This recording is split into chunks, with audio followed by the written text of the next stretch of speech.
All right, and where are people? I need to admit a few people, I think, wasn't it?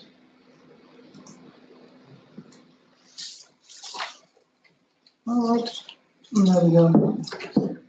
Okay, so it's my great pleasure to welcome everyone to our event on the EU Citizens Initiative, Unconditional Basic Income, Creating Social Rights. For me, we could make that 3 questions marks, I think. And Microsoft Teams tells me to let everybody know that you're being recorded and transcribed. That's in line with the privacy policy of the University College Cork, and that means it's in line with the GDPR. So my name is Dagmar Schick. I'm the Professor of European Union Law at UCC, University College Cork, and I'm also leading this wonderful Germany Center of Excellence, which is called EU Integration and Citizens' Rights. And now I'm supposed to share my screen as well.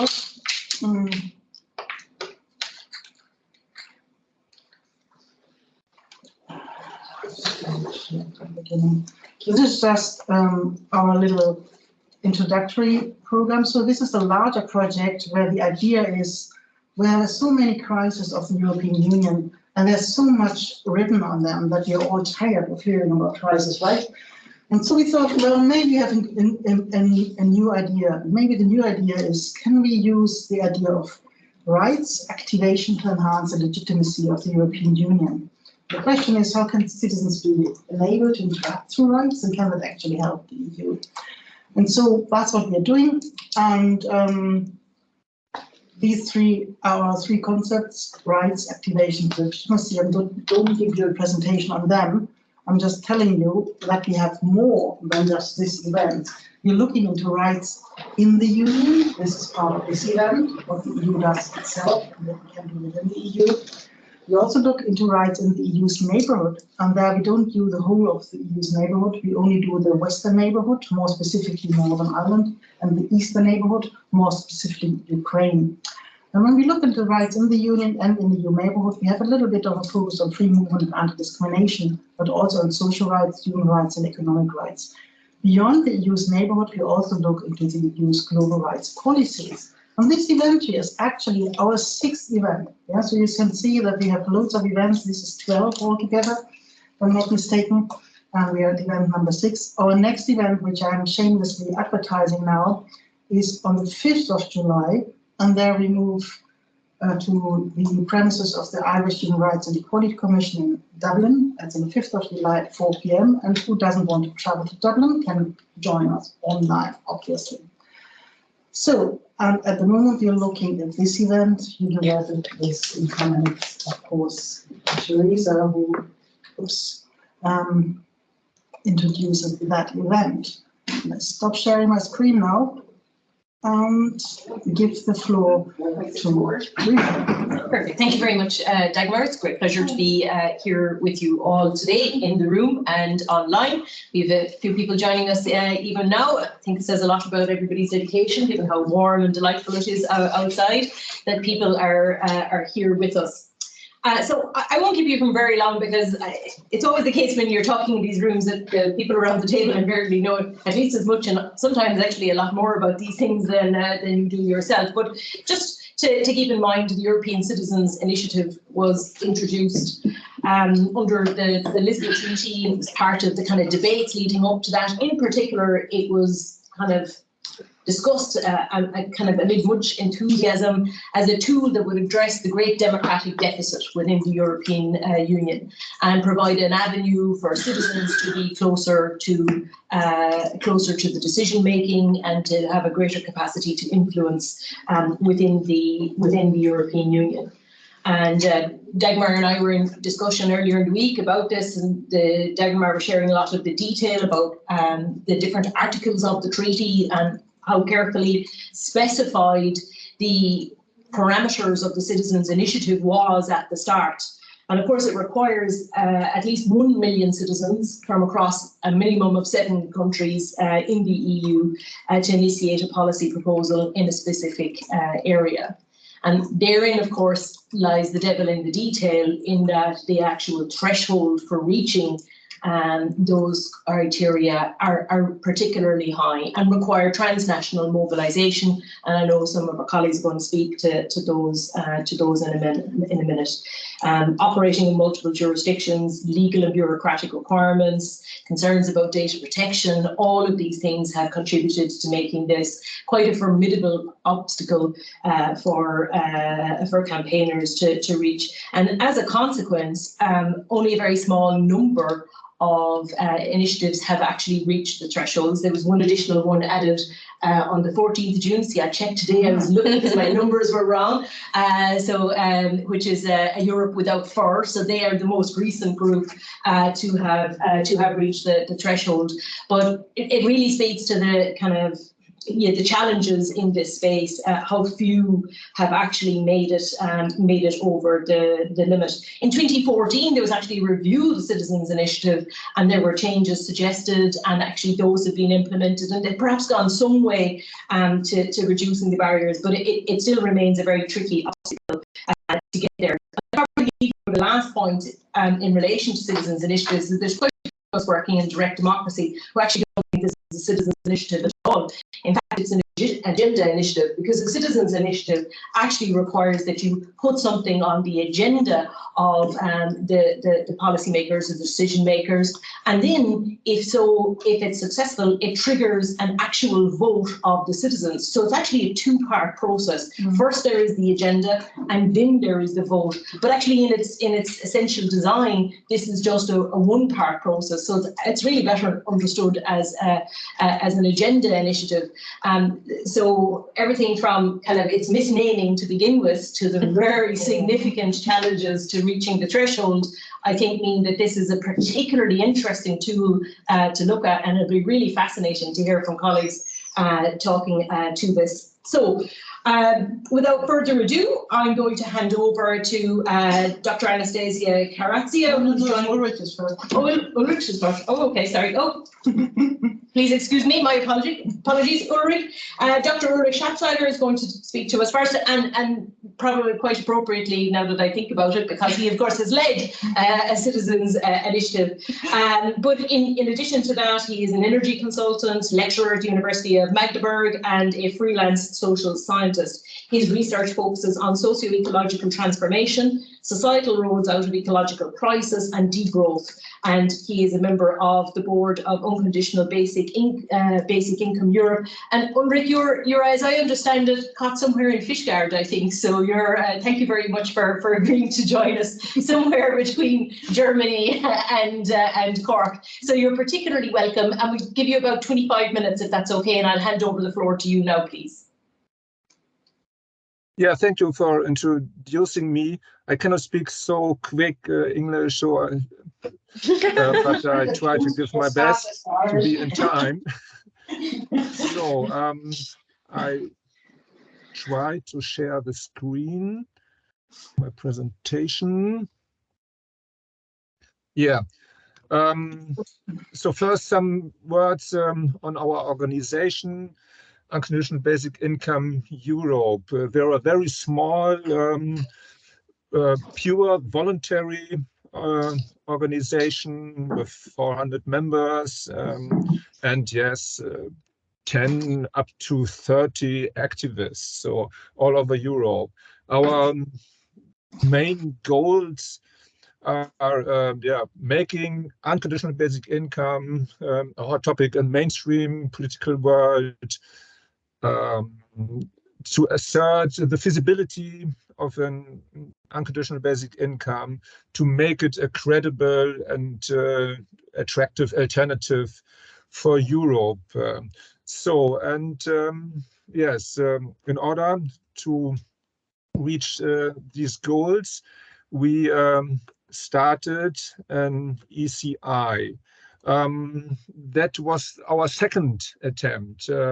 In 2014, we had a first attempt. That was the born procedure of our organization. After this first attempt, we founded our organization.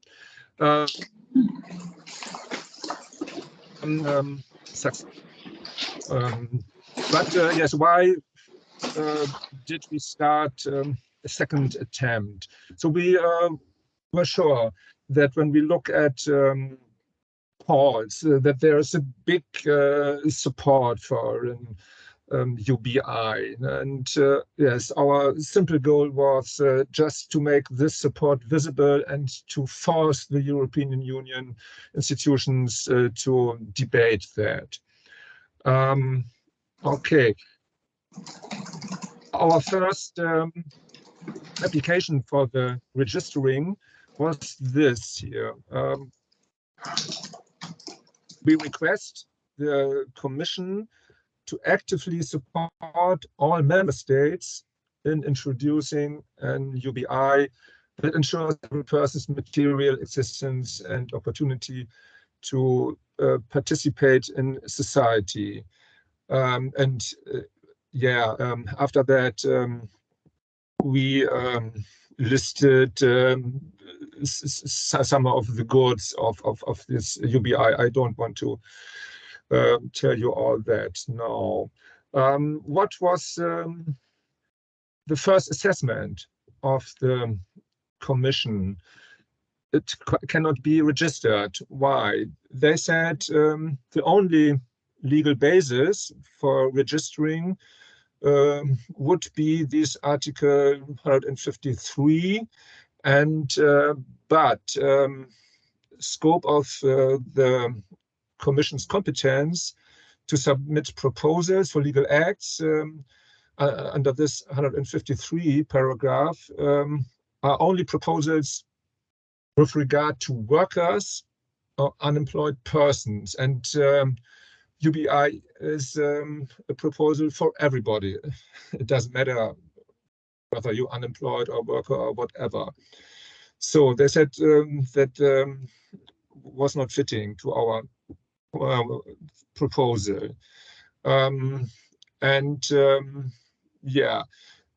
Also another possible article, this 156, was not the right one. So they refused the registering. Then we started a second attempt. And you see here our subject and also our title changed. Now the title was UBI throughout the European Union. That could mean many things throughout the European Union. That could mean that in every single member state we want to have this, or it also could mean that there is a common European guideline or other kind of legislation.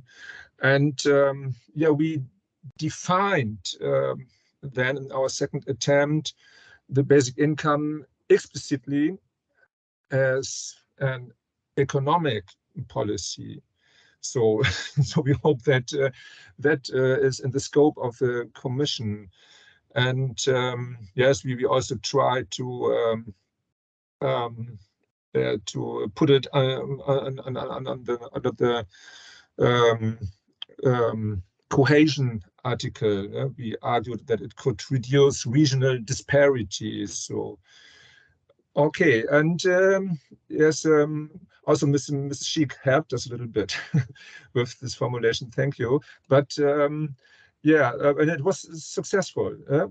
The Commission registered this second attempt, and they said, okay, the legal basis is this Article 121 that enables the Commission to recommend that the Council formulate a draft for so-called broad guidelines of economic policies of the member states and of the Union itself, and report its findings to the European Council. Okay, so we were happy to get registered with this article, but it was not easy. But the result was not making us so happy at all. It was again 300,000 signatures, and what was obvious that, for instance, in countries like Austria, there were very less number of signatures, 4,000. That's nearly nothing. Half a year before in Austria, there was a successful campaign where they collected 100,000 of signatures for UBI in Austria. Second example, in Germany, 70,000. That's yes, that's over the threshold, yeah, but it's very less for a country like Germany. No?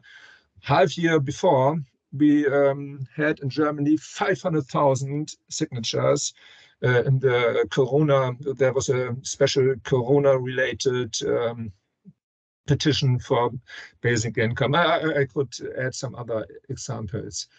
The question is why did we not had this success? Only assumptions for sure. First, yeah, we are, as I reported, 100% volunteers organization, and the agreement on the ECI text was beyond political differences. We had language problems. So you see, my English is not perfect, but I'm one of the best in this organization. Okay, and then, yeah, also the planning process in a non-hierarchic organization. So it's not easy.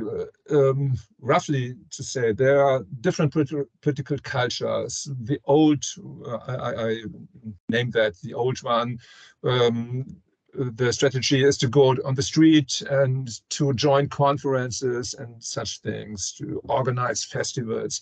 And there's the young strategy to use the web dynamic. Also, there were, when we discussed this strategy, language problems in understanding these alternatives, and also in understanding decision procedures in our organization. Yeah, second, this collecting tool. We used this official European Union online collection software that was in 2020 voluntarily, but that was not my idea in our organization, but there was a majority who want to use it because it seems to be more easy. But this tool is not very interactive in order to get quick further support and to spread the initiative. So I will show you an example. So here's another ECI. Then if I want to support this, so then I can make it here. So I read all things, and then okay, I can quickly do it here. So my name is Olaf Scholz, date of birth 1st January. Oh, take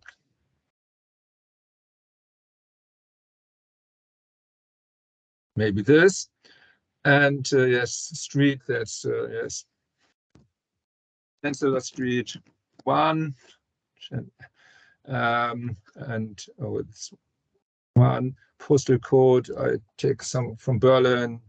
Hi, Olaf.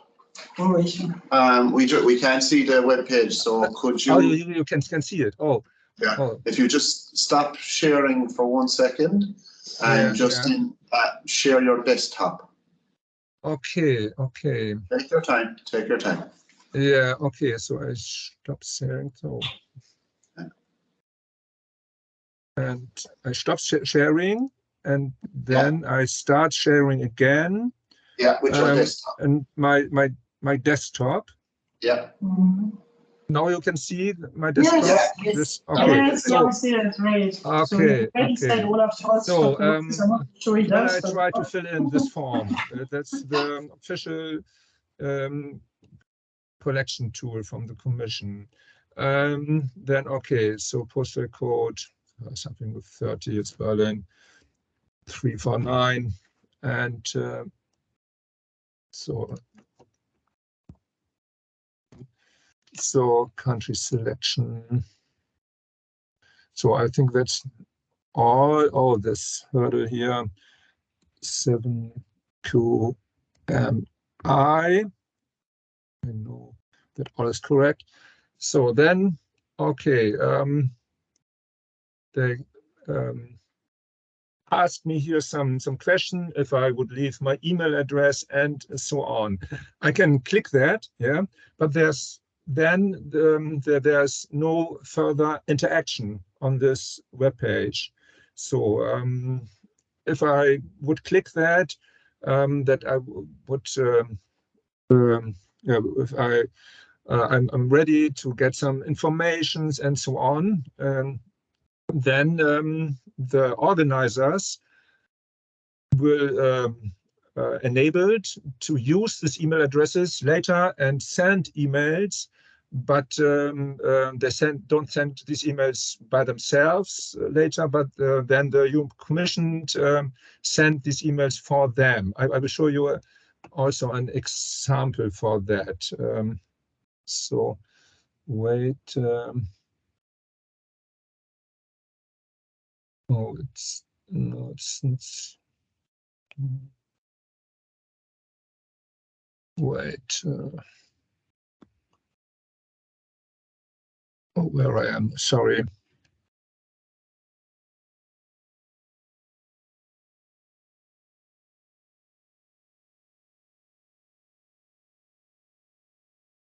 So what do we do? Let's see. No, it's an, wait. It's another.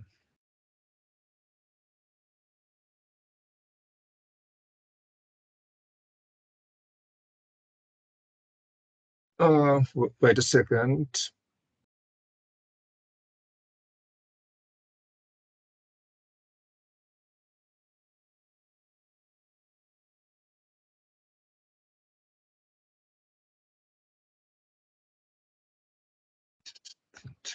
Oh, here's the example in my presentation. Sorry. So, so where I am now, I have to go back to the presentation.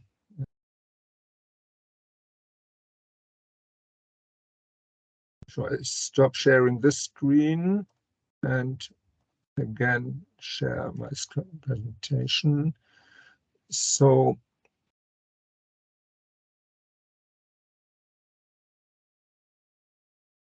now here you see this example from an email. It's in German language, but you see how less attractive this email is. There is first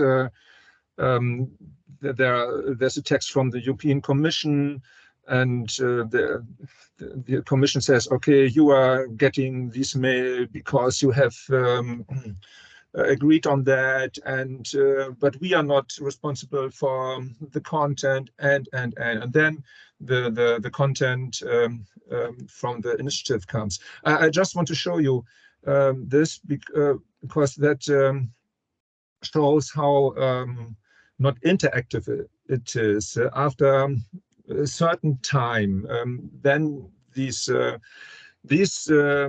supporter get this email sent by the European Commission as service for the organizers, but not from the organizers themselves. That's very less attractive.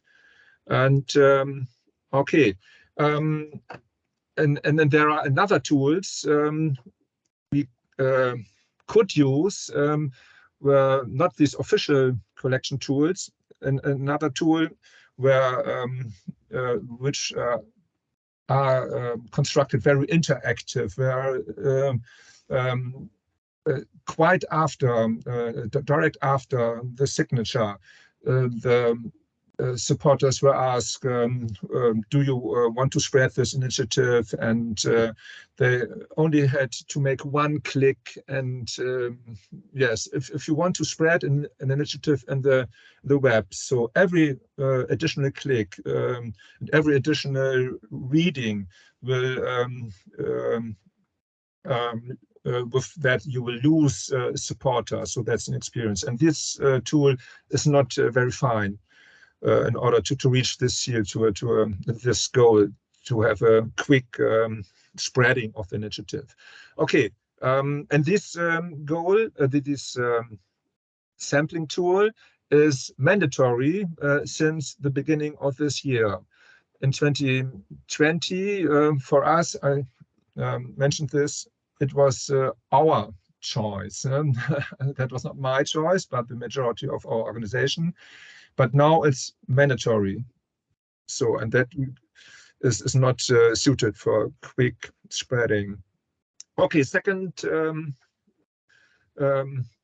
table of difficulties from my point of view, the clearness of our political demand. Social policies are not directly in the competence of the Union.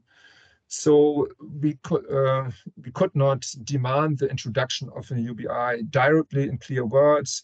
Only the Commission was asked to make a proposal for recommendation. So that's not easy to understand. Yes, a lack of a real European public sphere. The Union is far away from many. Most people are not familiar with Union competences, structures, kinds of legal acts, and so on.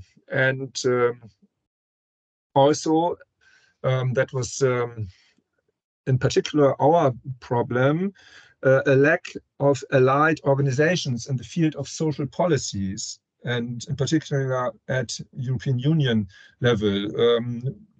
When you look at the successful initiatives, European citizen initiatives, most of them were against initiatives, stop glyphosate, stop finning, stop animal testing, and KHH, and so on, in the field of ecology.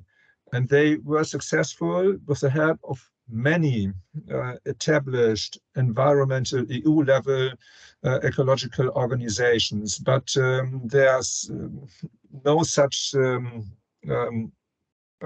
organizational structure for the field of social policies.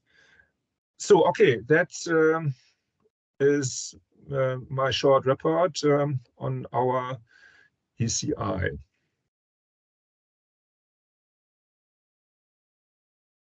So, would we have some more time for questions, or are we done with 25 minutes? I haven't stopped the time. Sorry, I was checking the time. We have a few minutes if we want to take questions at this point. Yeah, because that was really fascinating. I have to say, Ulrich, it's really so interesting to see you demonstrate the cumbersome nature of the tool, because it's written about, but it's only when you actually see the kind of specifics that are required and the kind of painful process that's involved that you really get a sense of the kind of challenges that people have to go through. And I think, especially when you consider that, you know, this was on the agenda back as far as 2014 to be improved. You know, the improvements haven't really addressed the kind of challenges that are already being known for nearly 10 years. So thank you very much indeed. It's really interesting to hear both about the actual ECI itself, but then also about your wider experience of it. Does anybody in the room have a question that they'd like to pose at this stage? And we'll take questions online as well, if that's okay. If you want to just raise your hand, we can come to you. So please. Hiya, thank you so much. It's a really fascinating presentation. I was just wondering about your own opinion. I know the way it's been presented here has been as a citizens directive, and in America it seems to be a very third way kind of initiative. Do you think the future of UBI could be political, like party political, or is that really just not the future? Yeah, that's a political question. So,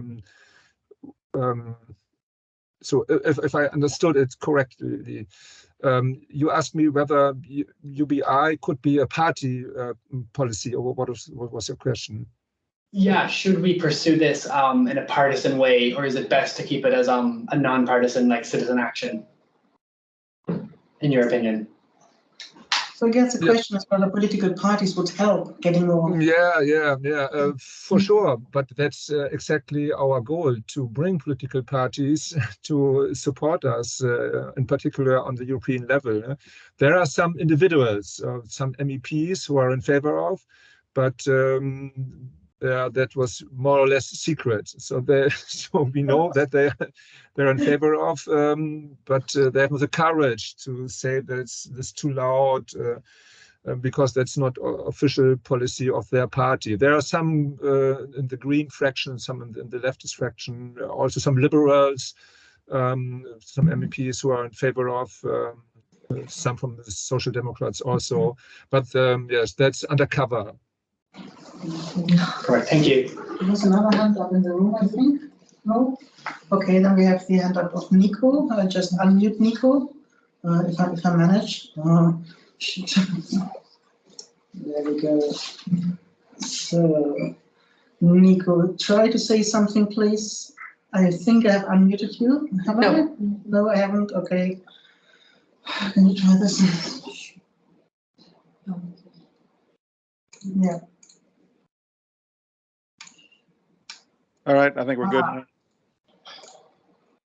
Thank you very much for a very interesting presentation. So I was surprised to hear that you don't have allies. Like, I would imagine that every university student in Europe would be clamoring for UBI, right? Would probably be subsidized during their study career. You're looking at farmers throughout Europe as well, would probably be interested in this kind of subsidy. Is there no way that you can make alliances, and maybe unions as well, or anyone making minimum wage? Is there no way to reach these people, or has it been tried? Yeah, from theory, I see also many allies. You gave fine examples. Farmers would have that, and many parts of the population. Also, unions would have that. Every university student in Ireland, I think. Yeah. So that is the result of the poll. I show you the result of the poll that over 50% support of basic income is seen in a representative made poll. Yeah, there is support, but the problem with these ECI, I think that's the core of our discussion here, or maybe it can be the core of our discussion, is it's very difficult to reach these people with a European level UBI. It's much more easy to reach these people on a national level. It's also not so easy to transform the support, this 50% support in society, to transform it into signatures, into these very, very little political action signature. But at European level, it's harder to reach this. And yeah, one reason is that we are a pure volunteer organization. And yes, to organize on a European level cooperation with other organizations in the field of social policy, yes, it's not easy for us. But secondly, maybe there are reasons related to the subject. They are shy to be in favor of basic income, even if some individuals in these organizations support us. Sorry about that. Sorry. You can mute yourself. Yeah, there you go. At least the dog is with us on the European the basic income. Can I ask any more hands, any more questions online or in the room? Please, of course. Sorry, hello. I was just wondering, from my recollection, and it's been a while since I've looked at this, The Commission is supposed to help people who are trying to register to rephrase their question so that it fits within the competences of the Union, and so to basically assist people to get a successful registration. How did you find the Commission in this process? Were they properly helpful? I mean, what was their attitude towards helping you reframe it, and both in the first and second attempts actually at registration? Yeah, that was the formal procedure. So they gave us reasons for non-registering, and they gave us a second chance. That's part of the official procedure. And there was no official help. There are some organizations which we can ask, some skilled people with laws and so on. They helped us, but from the Commission, no, they were not hostile, but yes, they just answered us in a formal way, and then they explained the reasons to refuse it. That was helpful for us, for sure. So then we could see how did they think, for sure. This two-stage registration process is helpful. If you would have only one chance, so that would be hard. But beyond that, there was no support. Yeah. So I mean, I did read one of the responses, as you mentioned, and I know my way around European Union law, and I found it difficult to decipher it. Yeah, so it's not. The impression you get from the regulation is that the Commissioner is supposed to be all very helpful and facilitate as much as possible, and registration. Any last comments? Oh, just one more. The last word to you, so. Yeah, would you mind outlining the best way to get involved with you if we were going to organise like Irish level activism about pushing this forward in the future? Just, it's the best way. So sorry, that was a little bit too quick. Can you repeat your question more slowly? What's the best way to get involved with you if there are some Irish people who want to kind of push this forward? The best way, okay. You can just give connections to how you can support us, or what is your question? Yeah, what's your preferred way of supporting you? Is it like, do you want us to sign up to your newsletter, or do you want us to do some other things? Yeah. I suppose, Ricky, it might be useful if you said a little bit about what you're doing next as part of this campaign. Yeah, we are planning. That would be really helpful. Okay, so there are some in our organization who want to organize a third ECI. I'm not in favor of that. So two attempts which were not successful are enough, but okay. But the majority in our organization is planning a European election campaign in the next half year, in 2024. There are the European election, and we want to ask the candidates on their pleas for basic income or for little steps to basic income. So that was not my talk today here, but my personal opinion is that it's very important to reach some little steps to basic income, and not the whole kitchen, the basic income that's now it's too utopic. So to reach this goal that everybody gets his real basic living costs without any means testing and so on. That's a little bit utopia. We have to, but I'm fighting for utopia.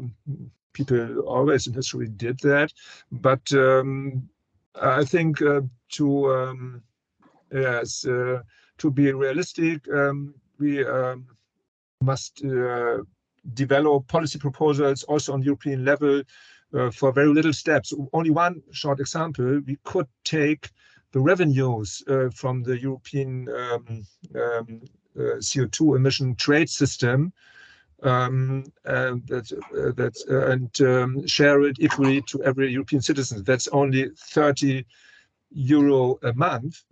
that's not an amount which you can live with, but it's the basic idea of sharing something from the wealth equally to everybody. And okay.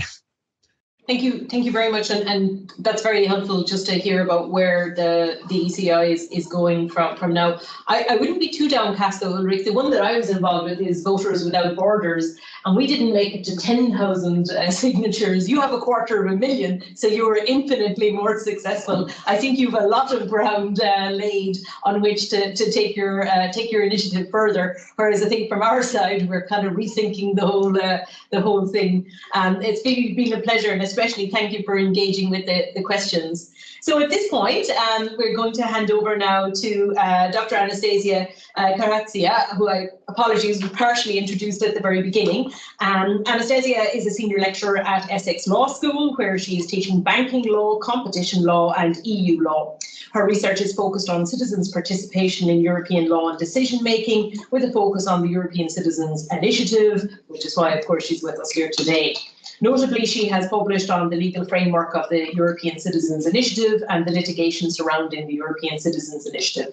She is a member of the EU Law Experts Network for the newly founded EU Law Live, and she has also worked in consulting projects for the European Parliament, and she has presented work on the European Citizens Initiative at the offices of the European Ombudsman. So you can imagine we are particularly interested in hearing from you today, Anastasia. So I'll hand the floor over to you at this point.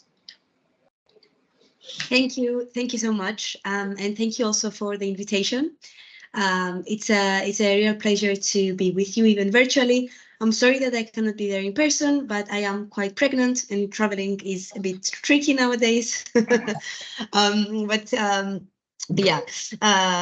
So my contribution to our panel, to today's session, will focus on the legal aspects of the ECI. I think that's probably already obvious from where I'm coming from. So the starting premise of what I will say is that the legal framework of the ECI and the choices that are made by the EU institutions regarding its design affect its potential to foster EU political participation. This is a central tenet of the design on democratic innovations, and it holds true with regard to the ECI as well. So what I will do today is I will look at the potential of the ECI as an instrument to activate citizens' rights in light of the new ECI regulation. So you may or may not know that we have a new regulation which replaced the previous ECI regulation. So Regulation 788 of 2019 became operational in January 2020. It replaced Regulation 211 of 2011, which was the initial legal framework that was governing the functioning of the ECI. So for ease of reference, I will refer to Regulation 788 as the new ECI regulation and to Regulation 211 as the previous ECI regulation. Now, there have been a number of procedural changes in the new ECI regulation regarding all sorts of things, regarding the way in which an ECI is submitted, the way in which it's signature, the way in which it receives the responses of the EU institutions. Some of these changes aimed to codify the case law that came from the Court of Justice of the European Union with regard to the ECI.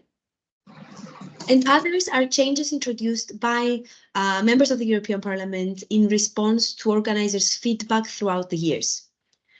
So, as will hopefully be illustrated to some extent during my short presentation today, some of these changes are more substantial than others, and others are more cosmetic, or rather they just put on paper already existing practice. I won't go into all the changes that were brought about by the new ECI regulation, but instead I will focus on what I think are two aspects of the ECI that are of the most interest from a legal perspective. And those are first the registration stage of the ECI, so the point at which the Commission decides whether to give the green light to a proposed initiative to start collecting signatures. And the second is the follow-up stage of the ECI, meaning what happens to an ECI that has successfully completed the signature collection stage and moves on then to the response, to trigger the response of the Commission and potentially of other EU institutions.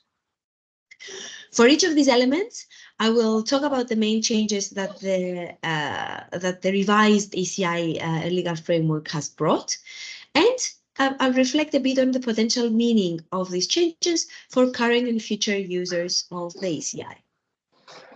And I'll conclude with some reflections on the relationship and the interaction between the citizens' right to propose legislation through an ECI and the European Commission's sole right of legislative initiative in the European Union.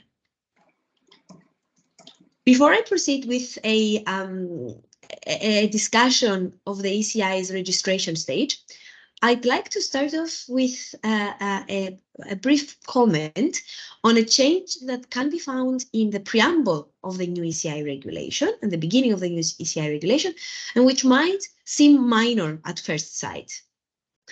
Now, the previous ECI regulation described the initiative as a procedure that affords citizens the possibility of directly approaching the Commission with a request, inviting it to submit a proposal for a legal act of the Union for the purposes of implementing the treaties. This was the first paragraph of the previous regulation. The new ECI regulation now explicitly refers to the ECI as a citizen's right rather than a procedure. It says that the EU citizens are granted the right to approach the Commission directly with a request inviting it to submit a proposal for a legal act of the Union for the purposes of implementing the treaties.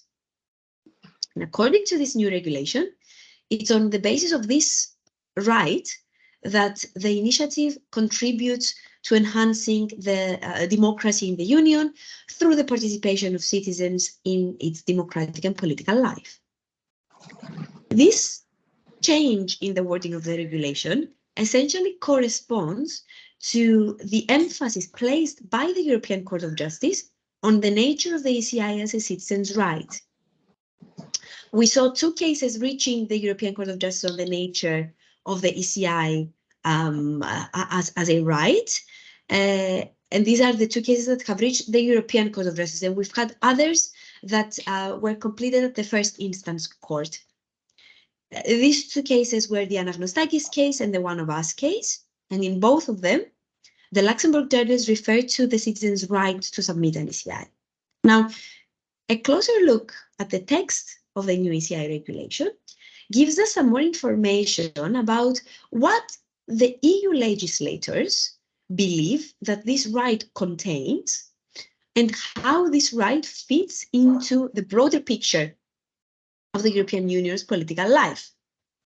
So, the new ECI regulation says that the ECI, despite being a citizen's right, should be seen as part of a bigger collection of ways in which citizens may bring certain issues to the attention of EU institutions.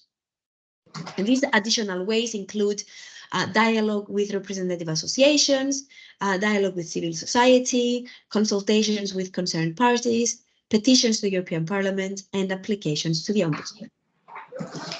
So, in this way, the new ECI regulation essentially balances out the emphasis that it places on the character of the ECI as a right to participate in EU lawmaking. It is seen as one of many different ways to participate. And not only that, but according to the regulation, in the process of bringing issues to the attention of EU institutions, the ECI is also meant to be a tool to foster debate. It seems, therefore, that the EU institutions have defined the ECI, they have set out the objectives of the ECI as, on the one hand, an instrument that allows citizens to go to the Commission with a legislative request, and on the other hand, as an instrument that fosters debate on issues concerning the ECI users.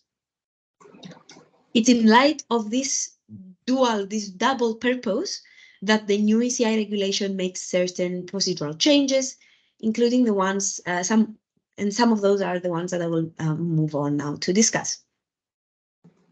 Let's start with having a look at the registration stage. What changed in this legal admissibility stage of the ECI? So to refresh people's memories and perhaps also to provide a summary for those not as familiar with the previous ECI regulation, under that regulation, in order to submit a proposed initiative with the Commission for registration, the organizers were required to provide the title, the subject matter, the objectives of the proposed initiative, to give the treaty provisions that they considered relevant to the proposal, and some personal details of themselves as well as of their sources of funding.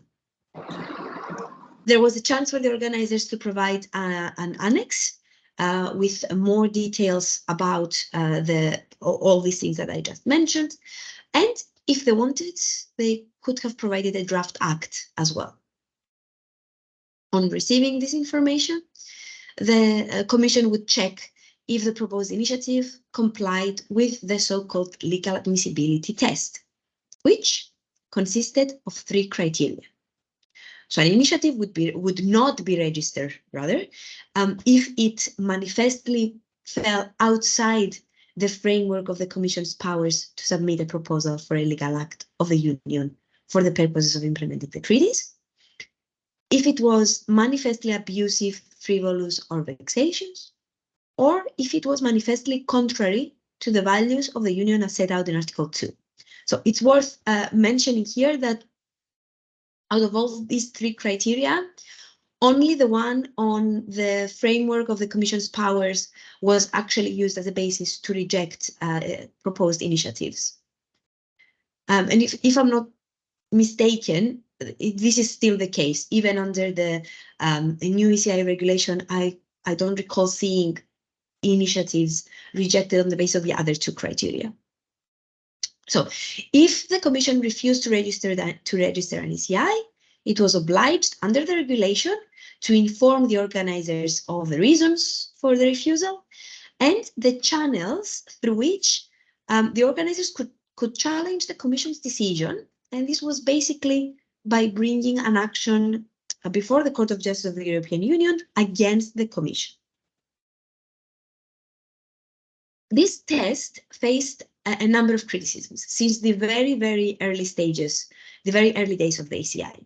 ECI stakeholders, ECI academics, they often argued that the test was an obstacle to the effectiveness of the ECI as a participatory instrument. They argued that the Commission was applying the test in an overly legalistic manner, which limited the ability of citizens to influence the EU legislative agenda. Some argued that the criteria should take into consideration also the background of the organizers, and depending on whether they were grassroots initiative or more of an expert in the field, before deciding whether to reject it or not on the basis of it falling outside, manifestly outside the framework of the Commission's powers to submit a legislative proposal. Throughout the years, the ECI legal admissibility test evolved. It evolved largely due to the judgments of the Court of Justice of the European Union, which was given a chance to clarify certain aspects of the test. And it was clarified also, and it evolved, also thanks to the change in the approach of the Commission itself towards registration, which was triggered by, largely triggered by the judgments of the Court of Justice of the European Union. So we saw the Commission changing its approach to certain issues as a response to the judgments. We can see the evolution of the test, both in procedural and in substantive terms. Procedurally, I think the nature of the test has become more flexible. It now allows, for instance, the registration of only part of a proposed initiative, which is contrary to what the Commission was doing at the beginning. At first, The Commission's approach was that if an initiative that put forward multiple proposals, if not all of those proposals fulfilled the legal admissibility test, then it would automatically be rejected. According to the Court of Justice, that should not be the case, and an initiative can be registered even if only some of its proposals do not fall outside the scope of the Commission's powers to propose legislation. With regard to substance, the scope of the application of the ECI has also expanded in comparison to the early interpretation of the legal admissibility test. It came to include, for instance, the ability of for citizens to object to the conclusion of international trade agreements, where we know that direct citizens' participation has traditionally been very limited. And generally speaking, the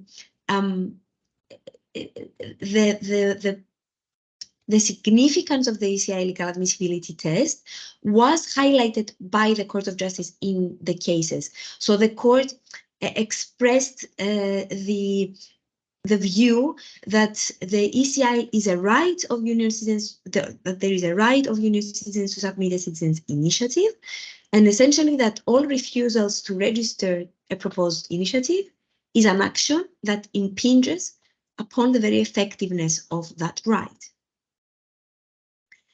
The new ECI regulation, it maintains more or less the same registration procedure as the previous.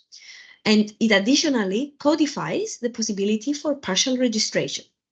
It says that the Commission may partially register the initiative if a part of it, including its main objective, does not manifestly fall outside the framework of the Commission's powers to submit a proposal for a legal act of the Union for the purpose of implementing the treaties. Where the Commission does that, it is obliged by the regulation to publish information on the scope of the registration in its online register, so in its online website. And the organizers are also obliged to inform their future signatories about the fact that they are only supporting that accepted part of the initiative. We have already seen a few examples of partial registration of ECIs, where, for instance, an ECI proposed a number of different things, and some of those needed a treaty amendment to be implemented, and therefore could not be registered on that basis.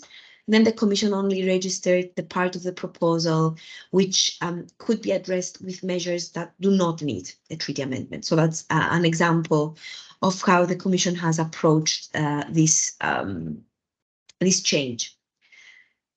In my view, this is the main legislative change when it comes to the registration stage. And codifying the potential for partial registration is certainly a good step from the perspective of legal certainty, but perhaps it was not entirely necessary, because there was nothing in the previous ECI regulation that prohibited the partial registration of an initiative. Hence why we had the judgment of the Court of Justice of the European Union. Moving on now to the follow-up stage, I think that the changes here are a bit more substantial and have a bit more of a potential to improve the outcome of an ECI. Under the previous regulation, the Commission was obliged to examine a successfully submitted ECI and to set out its legal and political conclusions separately. It had 3 months to set out the actions that it intended to take in response to the initiative and explain the reasons for its intended action or inaction. In the meantime, the organizers were entitled to present their initiative at a public hearing with the participation of the Commission and other EU institutions and bodies that wished to participate. We saw 6 initiatives going through this process. It was the Water Initiative, the One of Us Initiative, Stop Vivisection, Minority Safe Pack, Ban Glyphosate, and the End the Cage Age.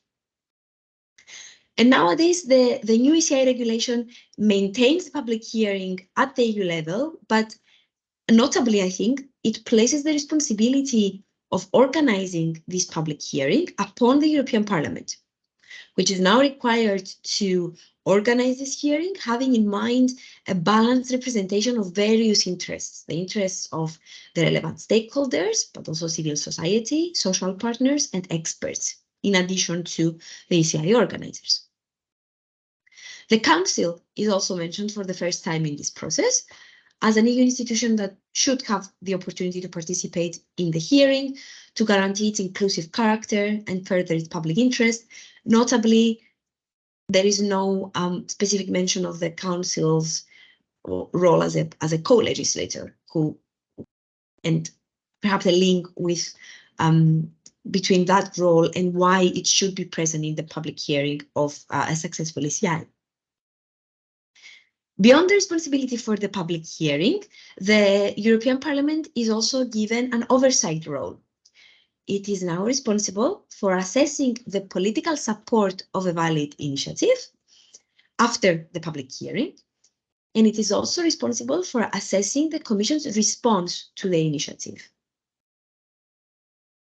The Commission has 6 months after the publication of the initiative and following the public hearing to publish a communication with its legal and political conclusions, the action it intends to take, if any, and the reasons why it takes or does not take that action.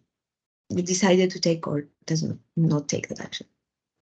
This communication must be made public, must be notified to the organizers, to the European Parliament, to the Council, the European Economic and Social Committee, and the Committee of the Regions. So it's no longer something voluntary, but it's a must that this is transferred to other EU institutions and bodies as well.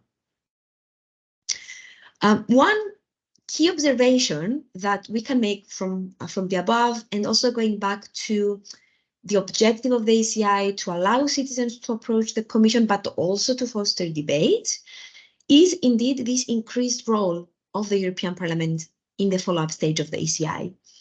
As the institution representing EU citizens, the European Parliament has been involved with ECIs from the very early stages of the ECI's life.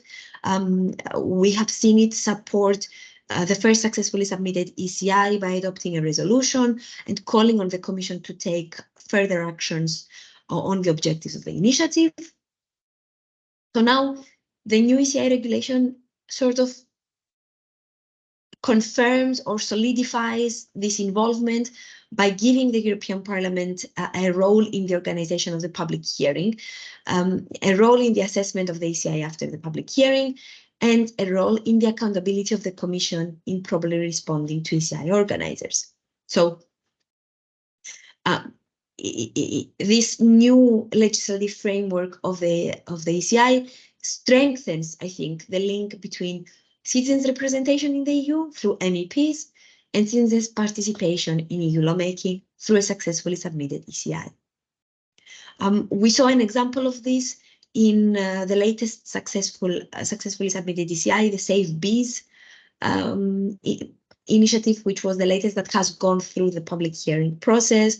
We saw that after the submission, the organizers had a chance to meet with the European Commission Vice President, with the Commissioner for Health and Food Safety.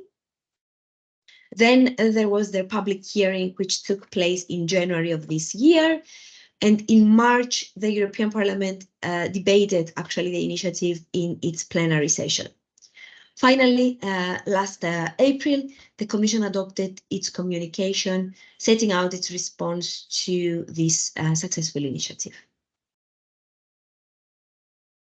The role of the European Parliament is, in my view, even more important in this context when we consider the status of a successful ECI in legal terms. And this takes me to my concluding point, which relates to the position of the ECI within the broader EU institutional framework, and particularly in light of the Commission's exclusive right of proposing legislation at the EU level. We all know by now that, legally speaking, the ECI is not binding on the EU institutions. The European Commission is not obliged to propose legislation.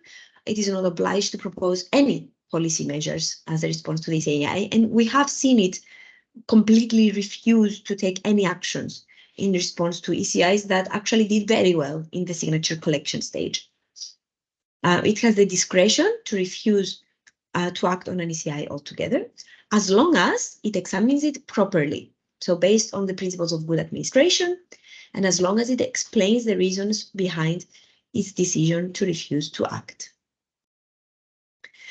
The status of a successfully submitted initiative was clarified by the ACJ in the case of One of Us, where the court said that the ECI is designed to invite the Commission to submit a legislative proposal rather than oblige it to do so. And we even had judgments where the court really went into depth into the Commission's duty to provide reasons for its responses, and in fact happened to annul Commission's decisions at the registration stage when it considered that they did not provide enough reasons for the refusal. According to the European Court of Justice, this non-binding nature of the ECI, it does not deprive it of its added value as a participatory instrument because, says the court, the added value comes from the possibilities and the opportunities that the initiative creates for EU citizens to initiate debate on policy within the EU institutions without having to wait for the commencement of a formal legislative procedure. So, to conclude, I think that the stronger involvement of the European Parliament, the inclusion in the public hearing of all sorts of different relevant stakeholders that represent various interests, and the potential engagement of other EU institutions and bodies with the process of following up an ECI is an improvement in the new legal framework, and I think that it facilitates the possibilities and opportunities created by the ECI. Having said that, I do think that any assessment of the ECI, of its potential, of its opportunities in terms of citizens' rights should take place within the broader EU institutional framework and within the limitations that poses for this type of participatory instruments. Thank you very much. I hope I have not upset the PowerPoint gods by not having the PowerPoint presentation. And that the things that I said were clear enough. And yeah, all questions are more than welcome. Thank you so much, Anastasia. It's refreshing to have somebody talk to us without PowerPoints. And thank you in particular. That was a really thorough and detailed walk through the precise parts of the initiative processes, especially seeing as how there have been some quite significant reforms.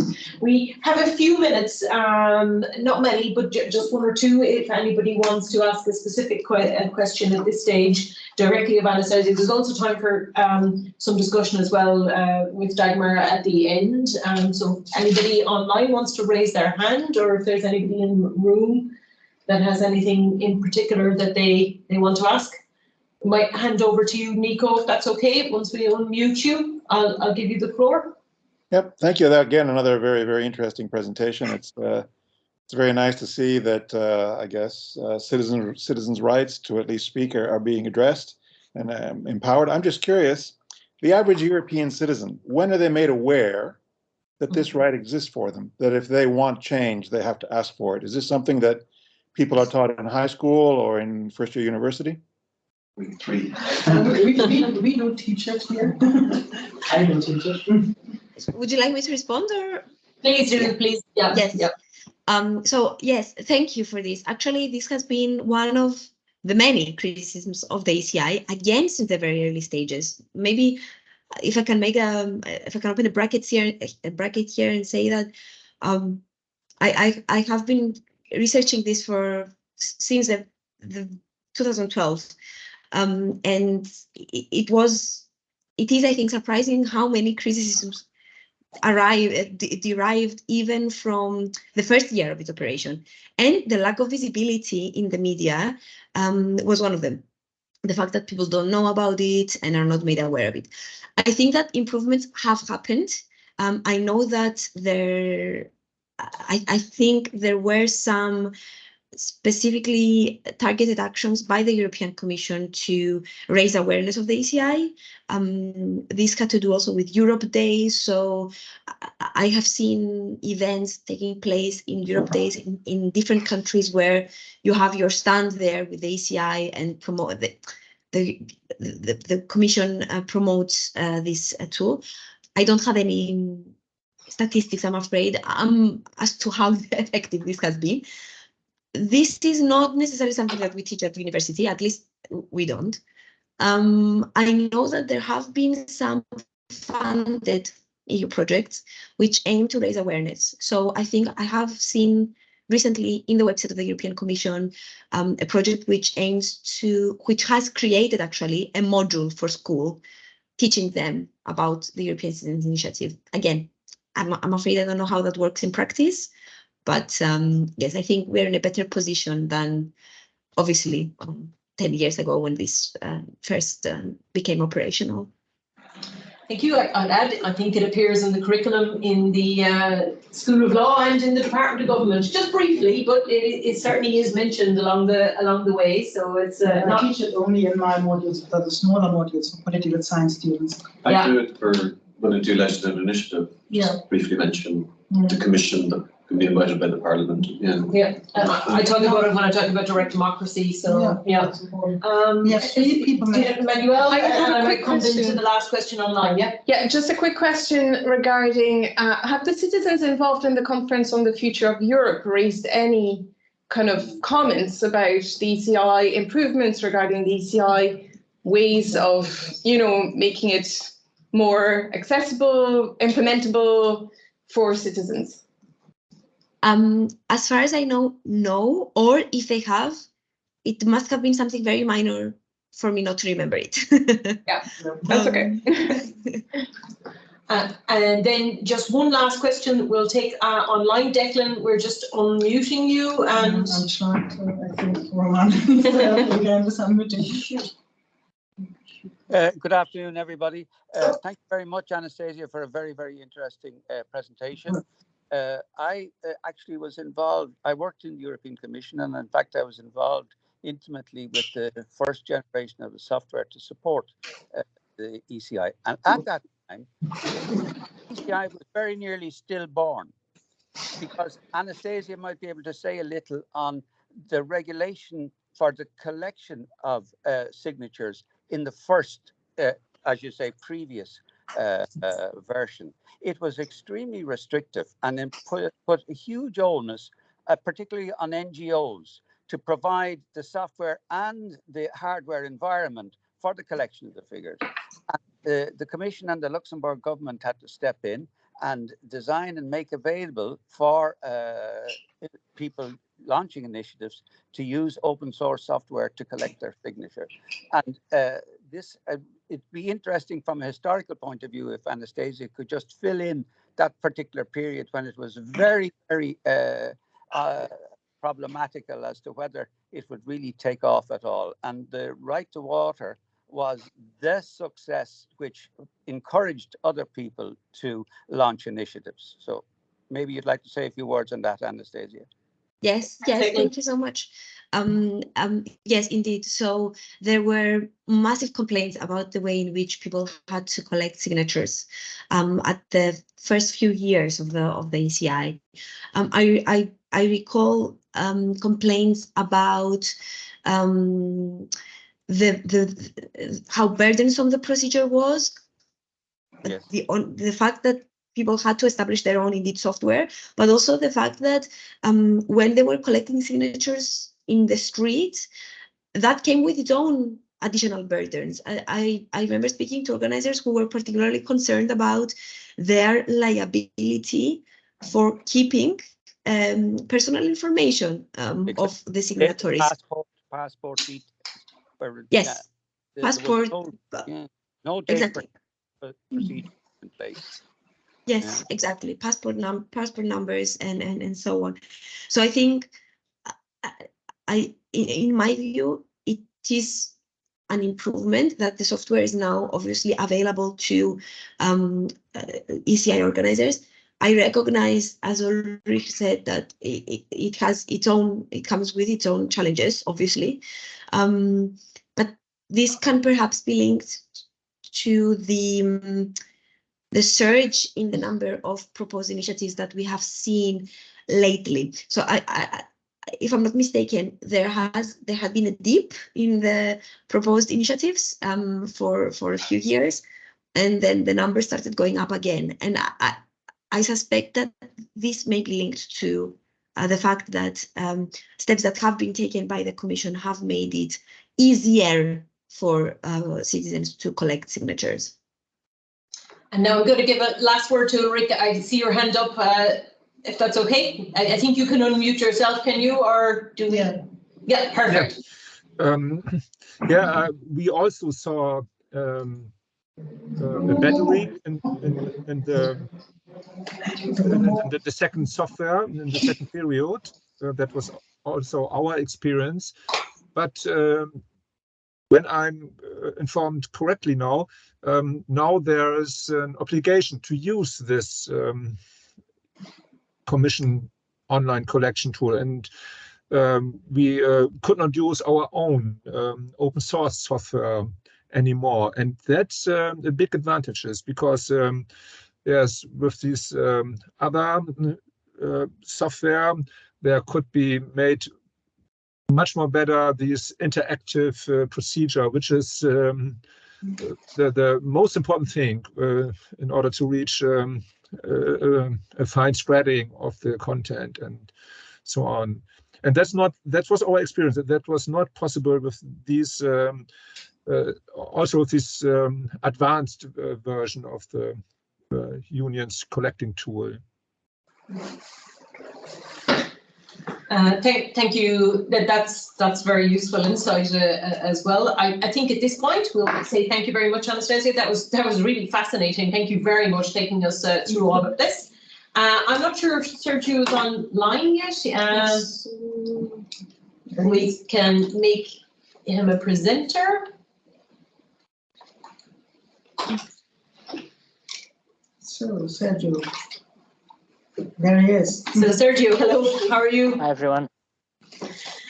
Perfect. So while we're making you a presenter, Sergio, if you don't mind, I'll do a very short introduction so as to introduce you to all of the colleagues with us here online and also in the room. So Sergio Gargina is a senior lecturer in comparative politics at the University of Glasgow. His research focuses on party politics, political participation, legislative behaviour, direct democracy, deliberative democracy, and Central and Eastern European politics.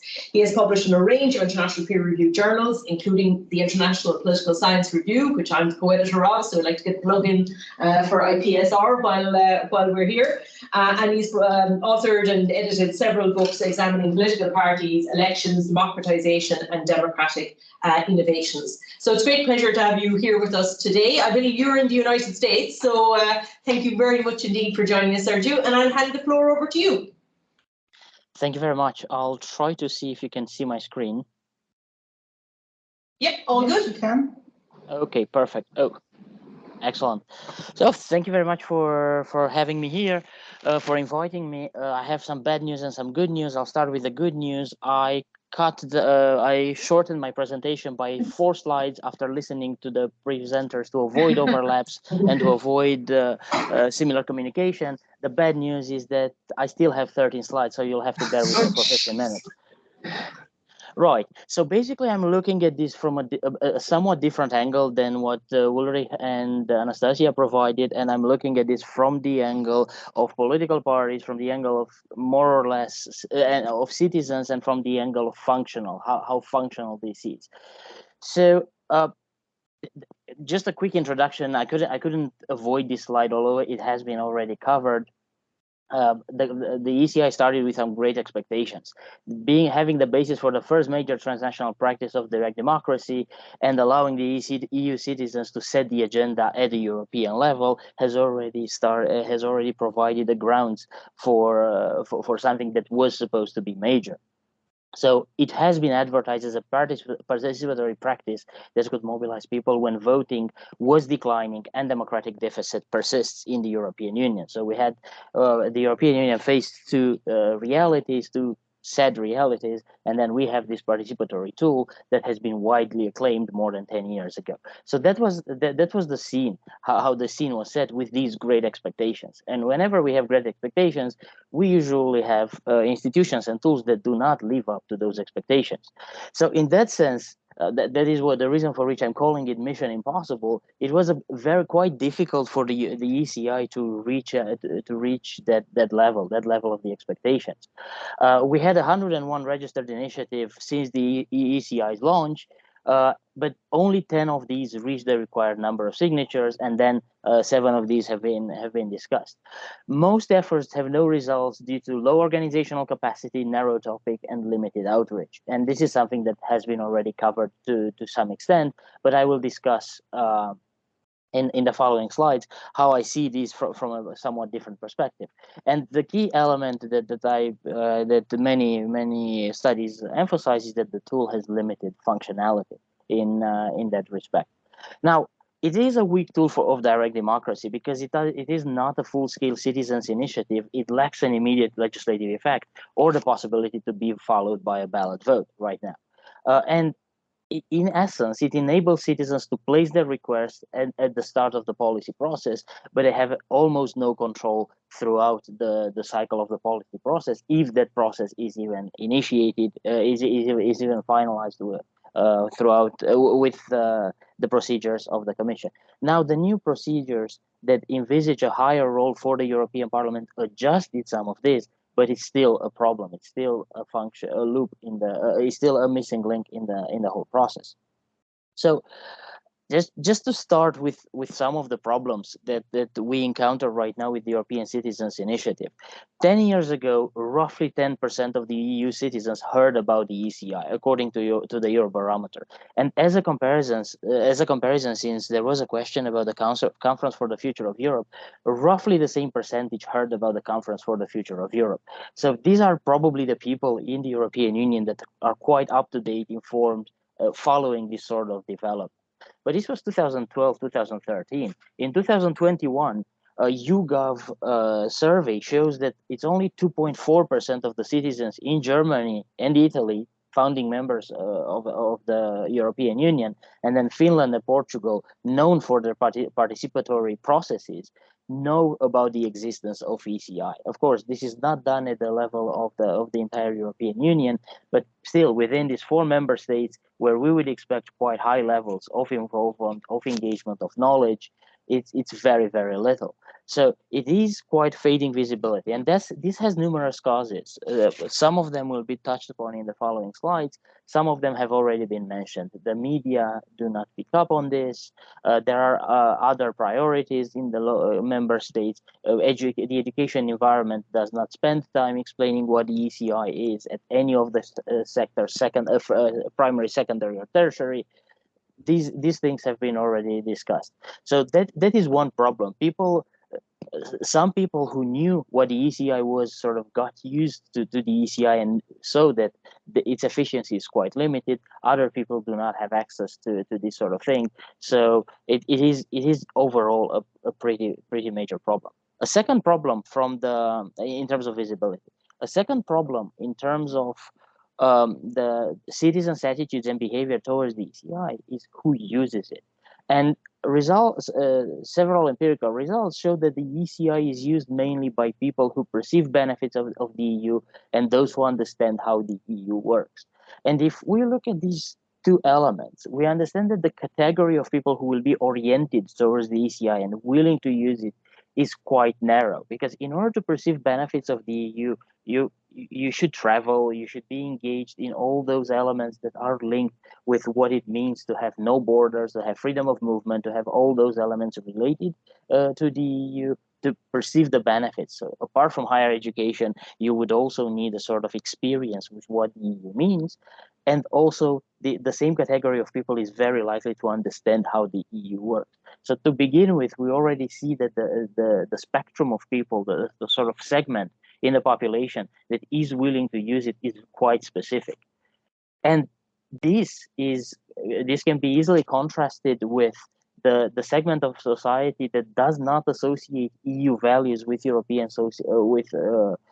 European Citizens Initiative, because the studies conducted on the Eurobarometers from the early stages of the European Citizens Initiative show that those who are willing to use it do not link it with European Union values, democracy, human rights, equality, all those elements, or with the idea that the citizen's voice counts in the EU. And as long as this basic idea that citizens' voice counts is not linked directly with European Citizens Initiative, it shows a disconnection between what the Citizens Initiative is intended to and how it is perceived by citizens. I didn't want to bore you with numbers or with graphs, but I'm happy to provide further reference to this if it is necessary. But a key point here is that in terms of users, the people in the European Union who are willing to use the ECI, of course, those heard about it as well, are those who do not believe in the EU values, or do not consider that EU values are that important, and they do not think that the citizen's voice counts in the European Union. Now, if this is the question, if this ECI is suitable to further direct democracy in the European Union, it is unhappy to further the direct democracy for at least 3 reasons. The first is past experience, and basically we see facts show that it has a limited success. Of course, many will say the point of reference is relevant here. What is the point of reference in order to say limited success? But to many people, limited success is basically achievements compared to attempts or compared to expectations. And we have right now a handful of citizens' initiatives in 1 decade compared to 100 attempts. That only a handful have made it to the arena, to the agenda. And limited visibility. We've seen that it's actually decreasing in some countries rather than increasing, if not stabilizing. We have seen that it has been a weak tool. Changes occur quite late in the process. If they do, it has been very rare that legislation has been created, and legislation has been created years and years after the initiative was signed. And it is an issue of implementation. Even if some of these initiatives are signed, they meet their criteria, they are discussed, very few of these are actually implemented. Some of them are rejected, some of them are ignored. So things are quite shady. And as anecdotal evidence, I spoke with a few hundred people who signed over time some of the successful, what we could call the successful ECIs. The guys who signed the right to water, they didn't even know that it became legislation. So years after, when it became legislation, they didn't have access to the information that it actually happened. For some reason, I'm not sure if the NGO who collected did not inform them, or they stopped following the news, or there can be several reasons, but they were not informed that actually their initiative was enacted or made it into the legislation. Others didn't even remember what was it about. They remembered it was something about water. They remembered it was something about rights of EU citizens, but they couldn't remember precisely what it was at the time when this was implemented. And the same happened with several other hundreds who signed, and I had the opportunity to talk to. Until the moment it was discussed, it was such a long time span that they didn't really believe that anything came out of it. And then a third element that is preventing this from developing is the existence of alternatives, because right now the attention shifts to other participatory tools, and the Conference for the Future of Europe is one of them. I was two things here, similar to what Anastasia said earlier on. I don't remember being part the discussion about ECI being part from the discussions at the Conference for the Future of Europe. So in that sense, if citizens are busy right now with something else that is an alternative to ECI, of course it does different things, but it still means citizens' involvement. The attention is shifted away from ECI and goes into this deliberative type of exercise. Second element is I spoke with some of the organizers. I would say 10, 12 of the organizers, also officials from the European Commission involved in the Conference for the Future of Europe, and they did not see this link between ECI and Conference for the Future of Europe. And that was one of my first questions: how does the ECI fit into this whole spectrum of discussions? Because it is an important element that could be brought to the attention of participants. And they did not see it. They simply said, "Oh, that's a different thing. We're doing C or something else." So to them, it was disconnected. So in that sense, if it is disconnected to the organizers, to the proponents, to those who support these elements, it is very unlikely that citizens will perceive a potential connection between the two, a potential reinforcing element between the ECI and the Conference for the Future of Europe. What has been very good in the whole development of the ECI is the sort of environment around NGOs and social movements, because to me, the observable results of the ECI are elsewhere, not in the legislation, not in the ability of citizens to put something on the agenda or to set the agenda of the European institutions. But to me, the observable results lie in the sort of emulation around NGOs and social movements. Because ECI was actually allowing social movements to mobilize, to have a clear target, to have a clear goal related to their goals, to develop transnational consortia of civil society organizations, push them into collaboration, push them into coordination actions that otherwise they would not do. It has been on specific topics until now, but this sort of exercise is very beneficial. I'll get back to this because I see a lot of potential in this long-term a lot of long-term potential in this emulation. So, and eventually, some of the some NGOs and social movements set some of the EU agenda. So several topics, although they were specific, although they were related to extremely niche policy elements, could have the potential to set the EU agenda. But the focus in this case is more on the NGOs and social movements because they had this ability of mobilizing and coordinating and collaborating in order to attract the number of signatures. The coordinated action and transnational collaboration between organizations is something that has been actively fostered. So ECI has played a tremendous role in doing that. And in that sense, it has proven to be quite useful for active and connected social movements. If we look at most of those 10 ECIs that reach the number of signatures, many of them have at their basis or in their composition active and social movements that had connections in several member states. So apart from the fact that the ECI fostered the coordinated action, it also plays a higher role, provides a higher role to the social movements that are already connected or social movements that are active and already have a broader appeal. One element that is also impeding a stronger development of the ECI and the higher visibility among the population is the little involvement of political parties. To them, the political parties, there are too high costs and too little benefits to get involved systematically in this whole idea of ECI.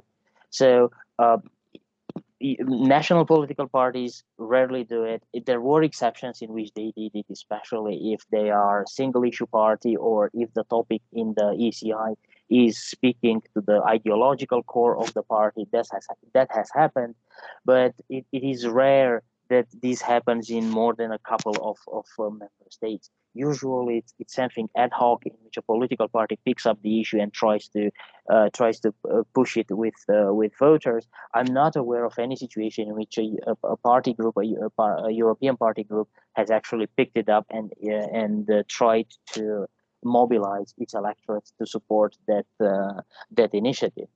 That is happening because the stake for these political parties is very limited when looking at the European Citizens Initiative, something that may or may be not transform into legislation. It's simply not strong enough for political parties to get involved.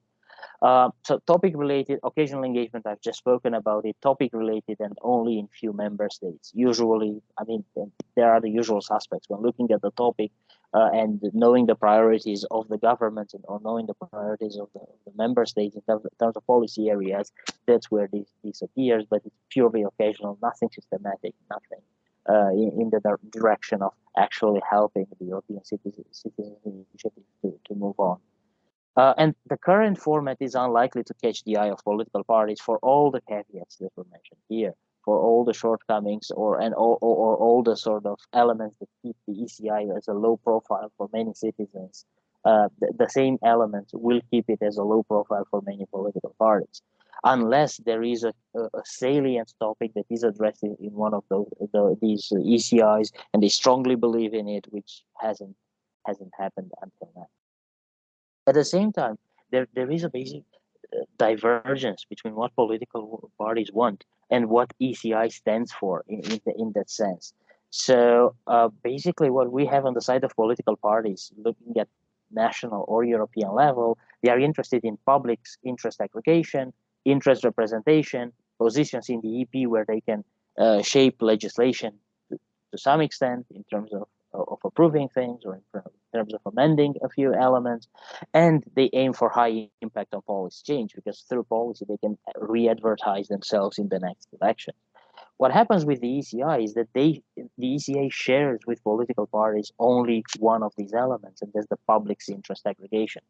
And I'm not referring here to the same scale of interest aggregation, because clearly ECI has a more a narrower interest aggregation than what political parties do. But in general, this normative idea that they can aggregate a type of interest through the policy proposal that they put forward. However, apart from this common element with political parties, ECI has other elements that diverge from what political parties stand for and does not provide incentives for political parties to get closer to the ECI. Mainly because ECI rests on citizens and NGOs, including here social movements.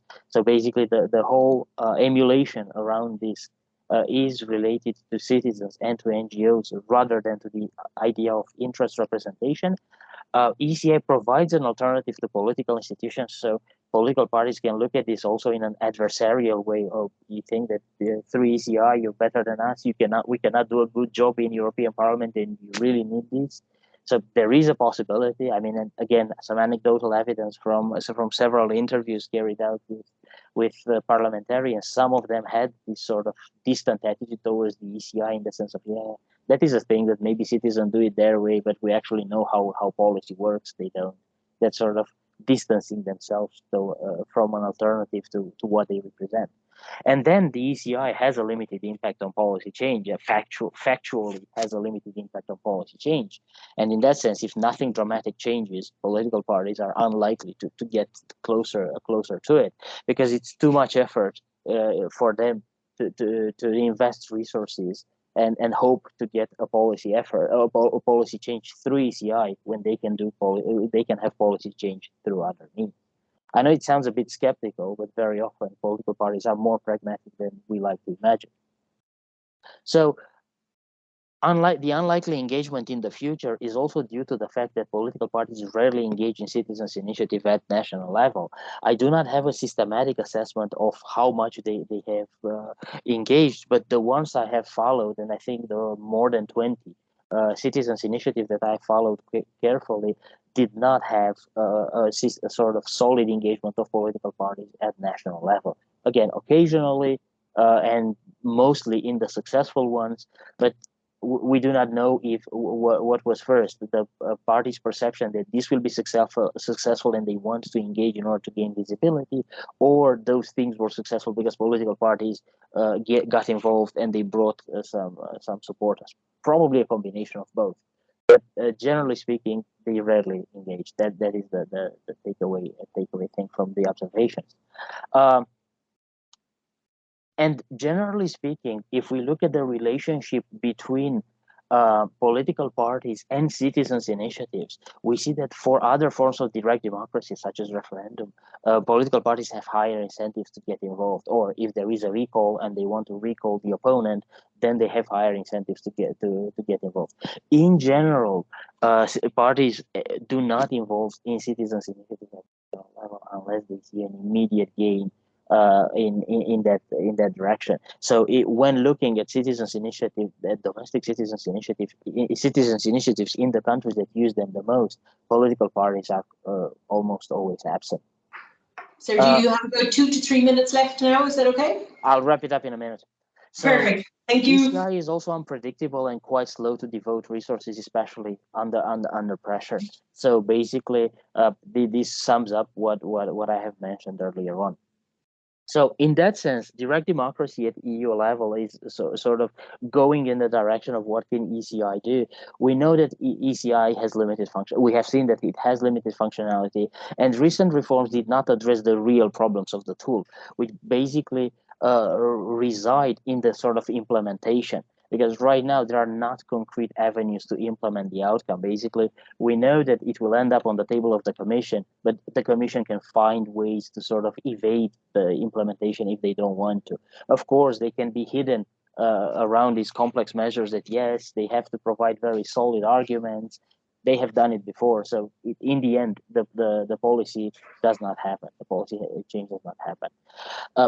One potential alternative to the ECI, moving beyond ECI, because that was one element that I was asked to talk about. How can the direct democracy happen at EU level? One possibility would be a referendum after deliberation as a potential avenue to take direct democracy further. But in the current format of the ECI, I'm quite skeptical that this will happen. There are no real signs. So, in conclusion, ECI has modest achievements in 1 decade of existence. Of course, relative to what I have mentioned earlier, there is poor visibility, mobilization, and ability to produce policy change. And in terms of mobilization, we see that there is a surge in the number of attempts. But I'm quite eager to see how many of these will actually reach the number of required signatures or general criteria. And what I have seen quite positive is this emulation around civil society with long-term prospects to come up with with ideas for the use of direct democracy. And as a final remark, I would strongly, based on what we have seen at national level, I would strongly be the advocate of making current direct democracy tools work, rather than expanding and searching for other means of direct democracy or deliberative democracy or other elements that are alternatives to what we currently have. Thank you very much. That was a tour de force, Sergio. Thank you very much indeed. You've also managed to answer some of the questions from earlier in the day in that contribution. I wonder, will we take 1 or 2 questions now directly to Sergio, and then I'll hand over to Dagmar. So if anybody, I think there's a hand up already, Declan, if you want to come in there, and then I don't know if there are questions. If there's no questions in the room, I might hand over to Dagmar. So we'll unmute Declan. Yeah. Thank you very Perfect. much, Sergio, for a great presentation. A remark both for you and for Anastasia. I think it's important at the beginning of any presentation on ECI just to stress how radical an initiative it actually was in 2010. For the first 50 years of the European Union, the structure was essentially that the Commission was the sole initiator of legislation. And this allowed a very cozy relationship to develop between political parties and their commissioners and governments and their commissioners. So there's no real incentive on the part of political parties to encourage citizens' initiative. It restricted and diminished their power base. And I think that's an important element to remind people just how radical a proposal it actually was, and how the probability of success, given the forces that were arranged against it, was actually quite small at the beginning. So I think that's an interesting context to set for maybe the younger. And did you have a specific question, Declan? No, just a comment. Just a comment. Okay, that's great. Okay, thank you very much. Is there anybody, Emmanuel? I have a question just on your last point, Sergio, about the current tools of direct democracy. You're talking at national level. making them work? Like, you know, we should make the current tools of direct democracy work. You're talking about at national level. No, I refer to European level. I mean, this tool making it work rather than expanding to other tools and shifting the attention away. That was my point. Okay, so making the ECI work. Yeah. But do you want to? There was Nico who wanted to say something. Okay. Oh, well, I'm so bad at unmuting guests. Help. Oh, I need to go here, okay. All right, great. So, Sergio, if I can, thank you. If I can sum up your presentation, then basically, the people of Europe have their superpower in the ECI, but no, most people don't know it exists, and when it works, it only works about 10% of the time, and when it does work, you don't really know that they've achieved anything, which is kind of heartbreaking. But I love the idea of strengthening the tools that we already have, and you know, referendums, as you said, are a great tool of implementing the people's will. Sometimes it works really well with gay marriage in Ireland and repealing the 8th, and sometimes it works really badly with Brexit in the UK, as we all know. Is there any way that the people of Europe can call for a referendum, or is it always an act of a party in a specific nation? Well, I've been thinking about that, and maybe I take that as a starting point of my wrapping up. Because while you were talking, I was wondering, can't there be an ECI on enabling referendums? That would be treaty change, probably. Thinking the same thing. Perfect. But one would have to find a way in the treaty under Article 24. So there you can see we need collaboration of political scientists and lawyers, because it's a legal complex question whether Article 24 of TFEU, which gives the EU the competence to regulate in relation to citizens' rights generally, whether that can be used as a basis. So we would have to look at that. Maybe we should put that out as a task somewhere to students, because they always come up with very interesting, creative ways. So that's one idea, making referendums a possibility. Probably it's really difficult to mobilize for something. It's an academic question. So we love that in universities, yeah? But would it be possible to go to the streets of Europe and to mobilize for that? For that reason, I would go back to the initiative which has been mentioned by quite a few speakers, the Right to Water initiative. And actually, there's a recent analysis of why this initiative was successful. That was an initiative under the old regulation, that everything was impossible, as we've heard. And it still succeeded.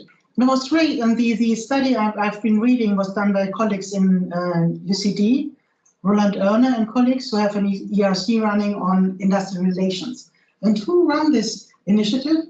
It was the European Public Service Union. Anybody heard ever of them, except for the specialists here? No, yeah. And whom did they collaborate? Why did they come on this? Because there was an EU legislation. And those authors say there was EU legislation which made water charges the preferred instrument to manage water. So that created vertical integration, they say, and I think that's the point. The EU becomes the counterpart, and then they teamed up with environmentalist movements. So we learned from Ulrich that the environmentalists were the best ones to get the ECI through. So there was a trade union with also national members, not just at European levels, and a movement which had already grassroots movements at national levels. And they used both the non-existent EU Commission tool and other tools, other mobilization reasons. So probably the point Ulrich was making, that the combination of both tools would be a key to success, or to more successes, was a good thing. What happened? Actually, legislation happened. The thing which never happens. So I think when we planned this event, we were looking, can we create citizens' rights, especially social rights, through the ECI? And the answer is, it's difficult. Why is it difficult? The EU's competences are complicated. So just to add a bit to the student element here, we had under Article 153 of the TFEU, there is actually competence to coordinate national policies combating exclusions and reforming social protection systems. So there is a competence. However, that competence doesn't lead to any directives or any legislation. It can only lead to a coordination process. And pre-2014, there was the ideology that that can never support an ECI. So there was the case law of the ECJ was really important. Secondly, we have Article 174 about the regional funds, and that allows the EU to take action, and action to also action spending funds, but also other legislative actions. Both Article 153 and 175 lead to legislative procedures which include the European Parliament. The Commission, with the UBIE ECI, choose the least successful base, Article 121.1, the general recommendations. Yeah? And that's where the Commission and the Council have the floor, and the European Parliament has no influence. Why did they do that? Well, didn't Nico say in the past it was just the Commission and the Council which calls the shots? So maybe there's some people in Brussels who like to go back to that stage of affairs. So that was the thing why it's difficult to clear it on social elements. And I also wanted to end with two positive things, recalling that the Right to Water initiatives was successful under the conditions where everybody of our two speakers said this didn't work. It did work at one point. And I also wanted to come back to two points of what Anastasia was making. Of course, it's a problem that the ECI isn't binding. Yeah, so the Commission can just take it, keep their sole initiative. By the way, the sole initiative of the Commission was first hampered by the social partner agreements, which allow social partners to make legislation.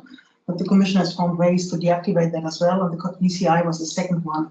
And I think that's the reason why probably combining those kinds of forces, transnational and national forces in the industrial relations context and in other contexts where you have movements which are beyond party preferences, will be the way where, and that's why I think, and I need to have two German words here, dreimal das Oldenburger Recht, which is 3 times is the law of Oldenburg. Why should the UBIE not try it sometime? And we have had maybe it's a good idea to use election campaigns to get the theme into the public consciousness, yeah, and not do an ECI at the same time. That's probably a good strategy. Then we had the question, couldn't political parties be involved? We had a very negative assessment here. However, if there is a movement which is going, then political parties sometimes hop on the bandwagon. So, and I think there are some elements where an ECI can be successful.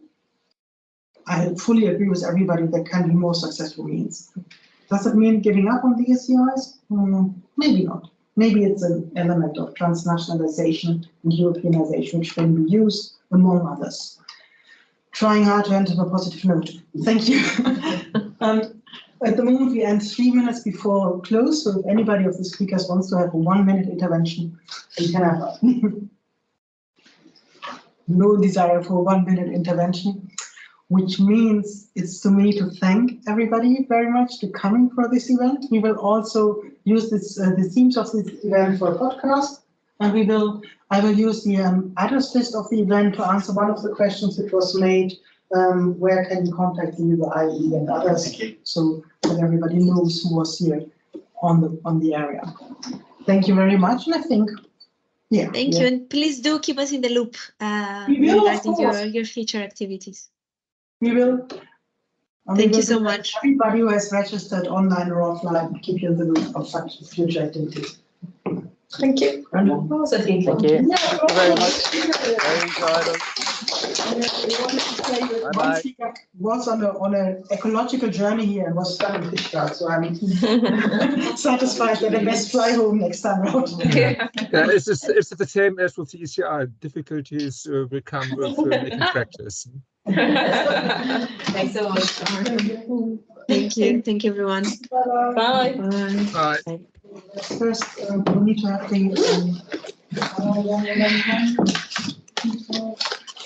I can service that first. We should come up with the event, but you can service everything coffee. download the Here,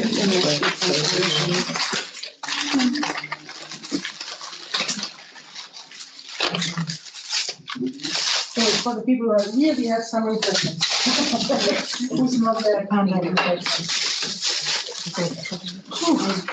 Thank you. That's boring when I saw it. Oh, thank you, yeah, it's interesting, yeah. European citizens. No, I'm sure it's fine. In relation to, yeah. Yeah, I mean,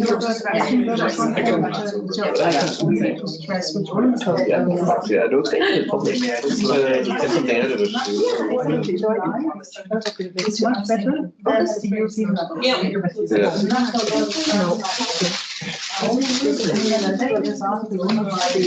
Beauty out there, and we need to be attached to it. Actually, I hadn't come across that. I know Roland Durham now, his work, yeah. That's what I